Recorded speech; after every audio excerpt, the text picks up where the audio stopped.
I'm Eileen O'Hara. I'm a Reiki Practitioner, a light and energy worker, and a citizen of Earth. I'm also the Queen of Rock and Roll, Melody Trouble Vixen, MTV! A notorious bad guy from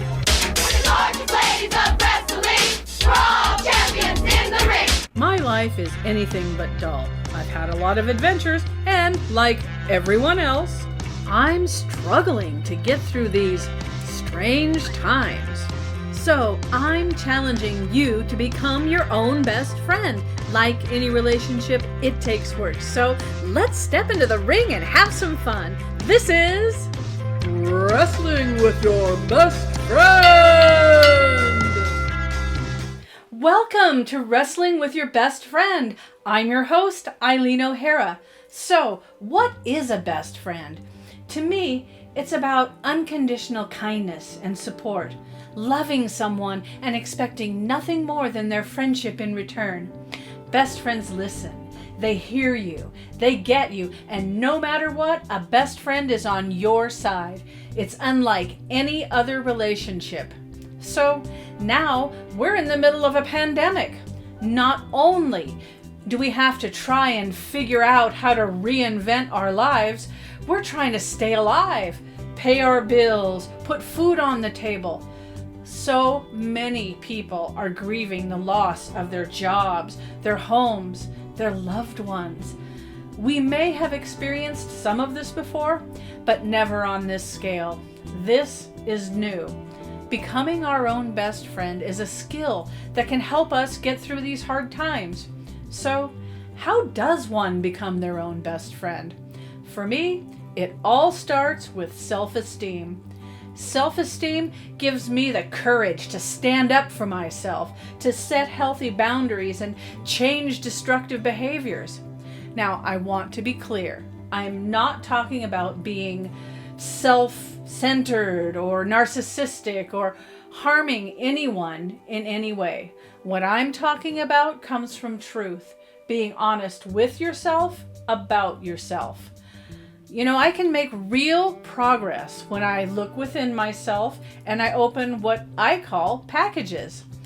These packages are a mix of trauma, guilt, negative self-talk, anger, rage, injustice, or anything else that I've closed the lid on and tucked away inside my trauma closet.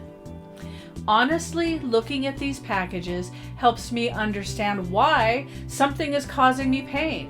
Understanding helps me let go of the pain and get just that little bit closer to healing.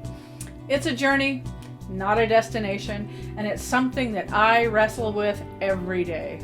My guest is someone I've known half my life. I met Trisha King when we were training to become GLOW Wrestlers. I was impressed by her kind nature, her creativity, and her good humor.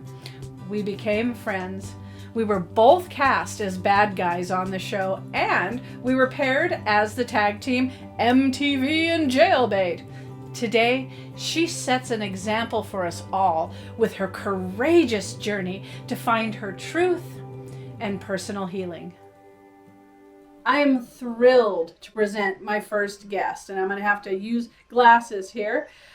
She's someone I admire. She's had the courage to seek her truth, and not only seek her truth, acknowledge her pain and confront her abusers. And so she's not only confronted her abusers, but dealt with the consequences of that. So welcome, Trish King.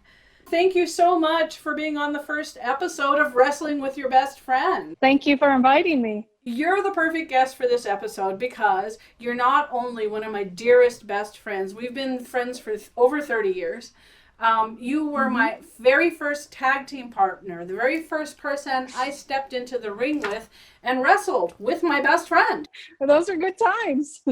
Well, I'm very, very proud of you for having the courage to open those packages and, you know, take them apart and dissect them and try to understand what it is that is causing us to not move forward and causing us to relive abusive relationships because that's all we know. Well, you stopped that cycle and you changed that. Why don't you tell us a little bit about that? Oh gosh. Well, it's been a slow process. I had a very traumatic childhood. I have a mother she has issues, and my father basically abandoned us as kids. And so I had this mother who I don't want to talk bad about my mom because I love her. My mom went through a lot of traumatic abuse as a child. She was sexually abused by her own father. It's a cycle, and we have to break the cycle at some point. And we're not blaming Yes. anyone. All we're talking about is what we lived through.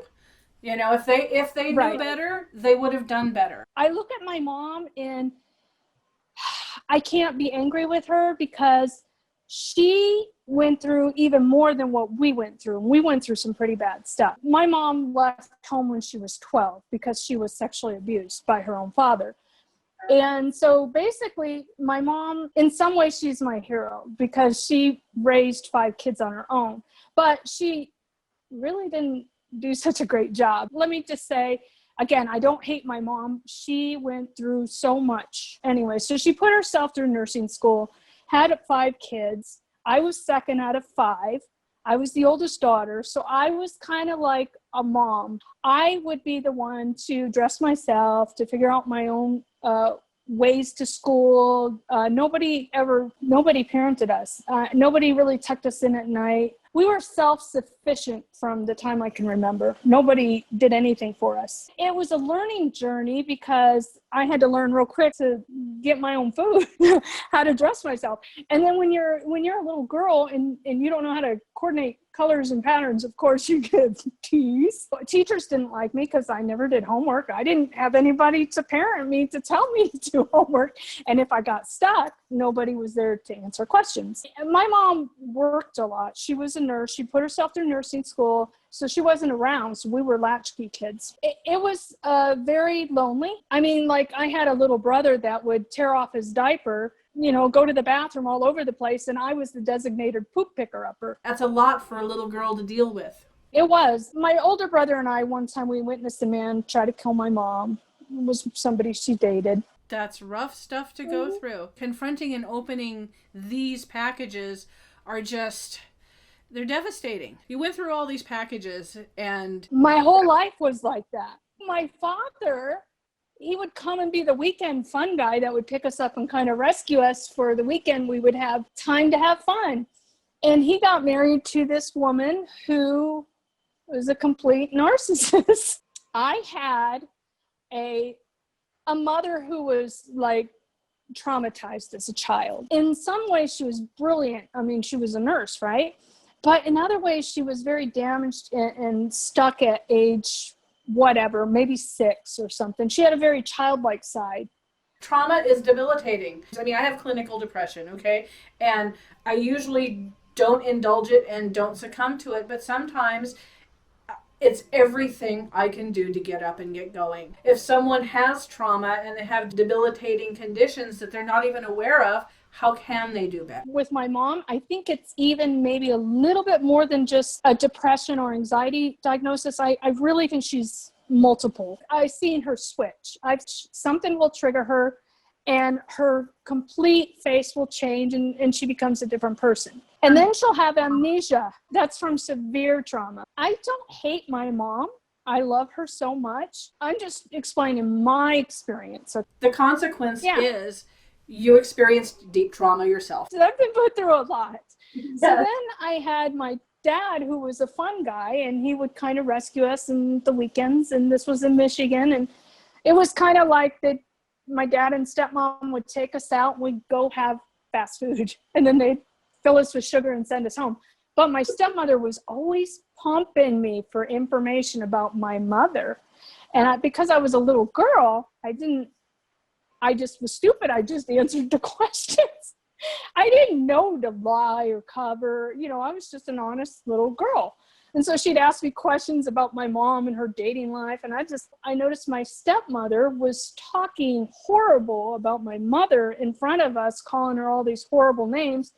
And so I kind of judged my mother kind of based on my stepmother's opinions, if that makes sense. You were a child, and children don't have the higher brain functions, which is the thought process and the reasoning process. That's why parents take care of children, and the voting age is 18 and the drinking age is 21, because that's when the higher brain functions start to develop. And putting a child in that situation is not fair, because you don't understand the consequences, because your brain is not developed there yet. That's true. The guy that tried to kill my mom that night, my brother and I, basically he was choking her.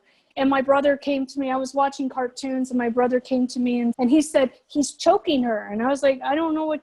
And so he goes, come here. And we went to the door, and we were listening at the door, and we could hear my mom gasping and crying and begging for her life. And after a few minutes, the door flung open, and here he was. He stormed out. He was mad, And my mom was purple-faced and gasping for air, and he tried to kill her. All I know is that we just picked up and moved out of state. And she didn't tell my dad, whatever. That caused a lot of drama between those two. My mom ended up, after a couple years later, she ended up hooking up with this hippie commune, which sounds great, right? Because we had 75 acres, we had a skating rink, ponies. So it was kind of fun, because it was like a hippie commune, And so, but it was in the deep South, in the Bible Belt. This was in the 70s. Anyways, my mom and dad still were arguing or whatever. My dad ended up fleeing Michigan to evade child support. He moved to California. We didn't know. He just disappeared for 4 years of my life. I was a little girl. Bad things that happened at that commune. You don't have to tell the experience, but just tell the result. Well, my dad was nowhere to rescue us. It still hurts. Yep. The people who the child needed were not there for the child at the most desperate time when you needed this support, this parental support. It was not there. And to make it a little more complex, the man that ran the commune was a psychiatrist. Oh my goodness. My view of psychiatrists, because this is a man I watched beat a puppy to death with a baseball bat. Holy schmazzoles. No child should ever have to see that. Wow. That's crazy. Okay, that's just awful. Now, here's the thing, though. But he presented himself like Mr. Hippie Commune, Mr. Love, Freedom, blah, blah, blah. Do you see? He put on this front of, I'm a good guy. It was more than just the puppy with the baseball bat. There was a lot of hanky-panky, and wife swapping. And I remember his daughter was my really good friend at the time, because she was a year older than me. And she told me her dad was a member of NAMBLA, la, la, la. And I was like, what's that? And she told me it was just men hugging boys. So, yikes. I'm sorry if I'm going too deep. No. This is important, because this is the trauma you experienced. It's real. It's deep. There were a lot of adults there because it was a commune. So we had, they took in everybody, and anybody who didn't have a place to go, they came and lived with us. We were one of them. So here we were, my mom with her kids, him with his kids. We're talking a lot of kids at this commune. I'll bet. And a lot of truckers and hitchhikers and you name it. Even people high in power came to the commune because he was this great guru with a psychology degree that everybody loved and adored. And meanwhile, I'm watching this man behind the scenes. He presented himself as Mr. Peace and Love. But when everybody went home and we were there, I saw a different side of this man. This is the man that beat a puppy in front of us because the puppy kept getting into the trash and he was mad.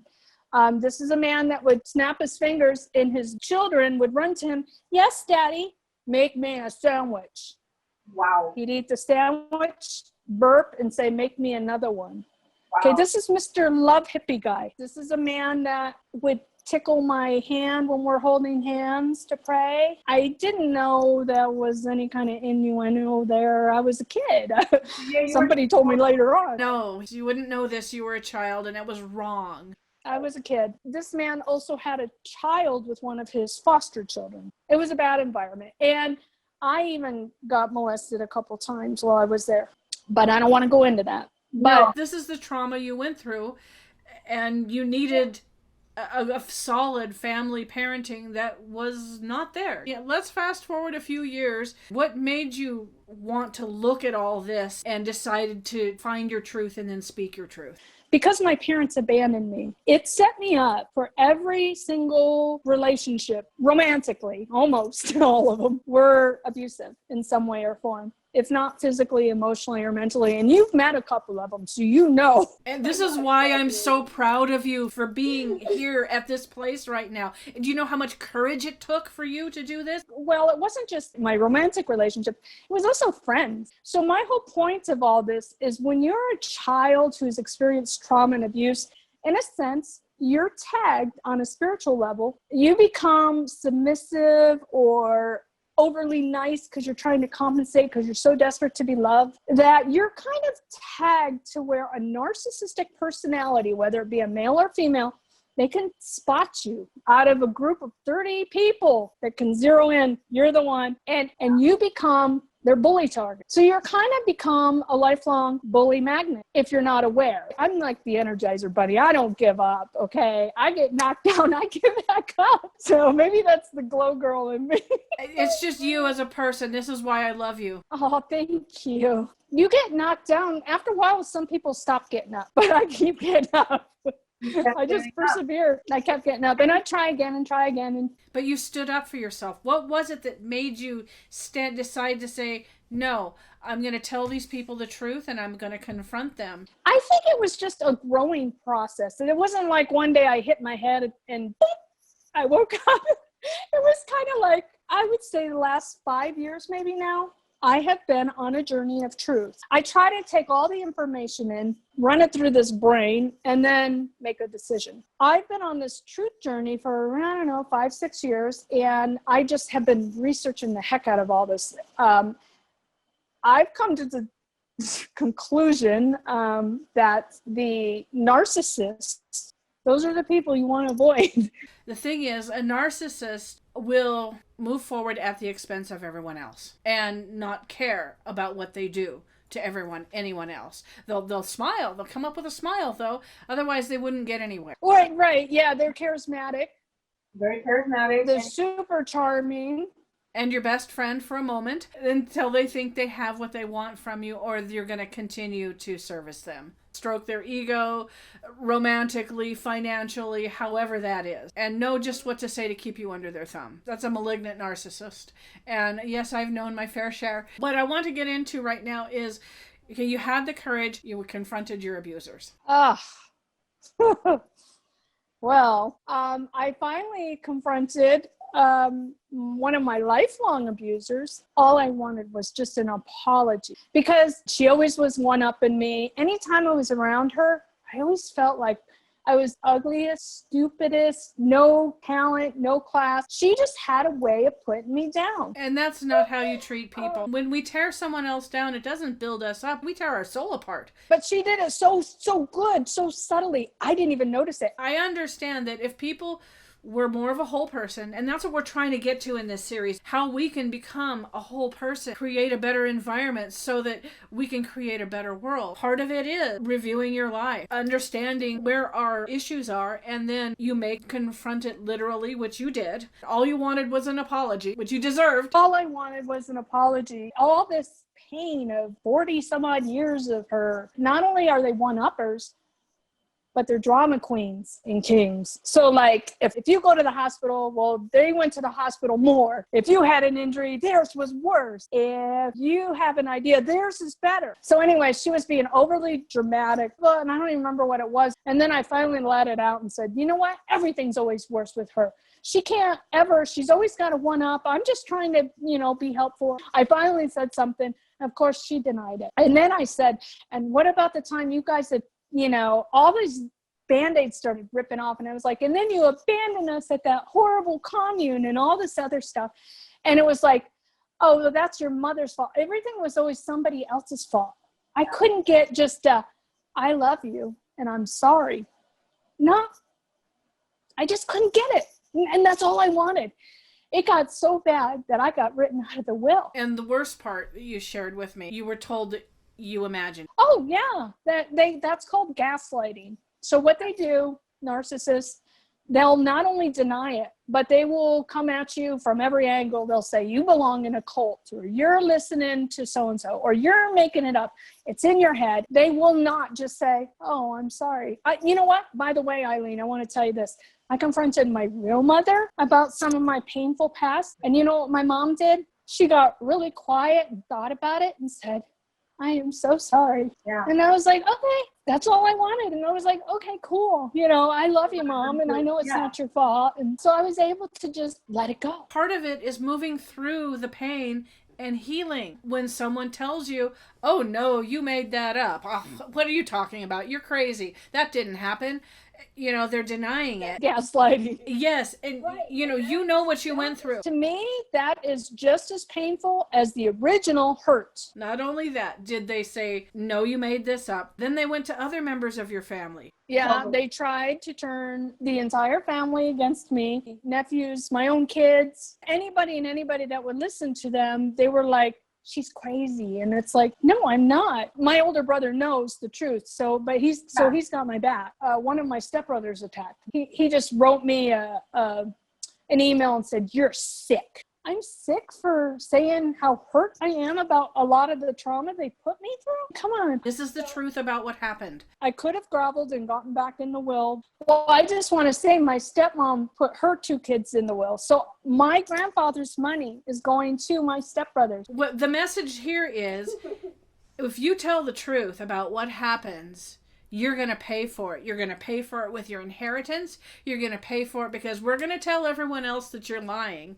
Other than us admit the truth and say we're sorry. How hard would that be? I mean, to admit, I am so sorry I offended you. I am so sorry that I hurt you. Can we get through this together and heal and become whole again? That's all you're trying to do, is to become whole again. That's all I wanted, was just an I'm sorry. I didn't want a big production or promotion. I didn't want the whole entire world to know, the family to know, because they went out and told everybody.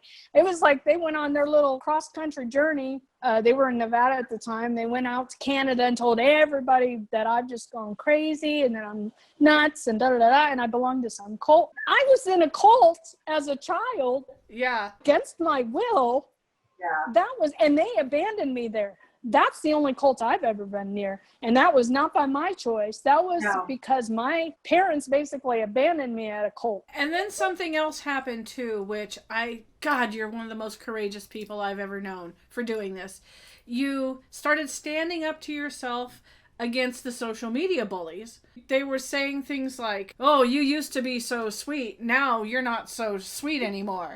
Because people were so used to me being pliant and close-lipped, and that's what they wanted. That's who they knew me as. And so they wanted me to just stay that way. No, sorry. I am like a flower. I have blossomed. I've grown. I am not that shy little abused girl anymore. I'm a warrior. I'm a glow girl. And you gained self-esteem. And you weren't going to let anyone take that self-esteem from you. I'm so tired of people putting me under their thumb my whole life. And like I said, I'm a flower. I have blossomed now. Now I know the truth. So whenever people slowly will start to push that line. Do you know what I'm talking about? There's like a line of respect. That's a healthy boundary. Yes. And when they start to push, a little red flag goes up and I go, I'm going to keep an eye on them. And then once they hit that parameter, I block them from social media. I block them from my phone. That's it. I'm done. I'll take so much and then that's it. It is good to know the signs. But the whole point is that self-esteem leads to changes in our behavior and leads to changes in our life. It leads us to have the courage to stand up for ourselves and to put up healthy boundaries and to develop new habits. The habit of years is the hardest thing to break because it's how we were raised. It's what we've done over and over again, and not always successfully, but it's all we know. and we have to actively get in there and change these habits. All of our experiences shape us, and I think that you doing your work and sharing your story will help someone understand that things can be better, and you can make this a better place for yourself, and by your example and by your better life, help make this a better place for others. Thank you so much for sharing those deeply personal things, and I'm so proud of you for finding your truth, standing up for yourself, hopefully help make this a better place for someone else. That's my goal, is to try to help people, share my experiences. And Eileen, I just love you. Oh, I love you too, honey. And this is why it's called wrestling with your best friend, because it's not, the simple life with my best friend. No, it's wrestling because it takes work, and I wrestle with this every single day. I love you, darling. Thank you so much. Me too. Bye. Wow, that was powerful. Again, we are not here to assign blame.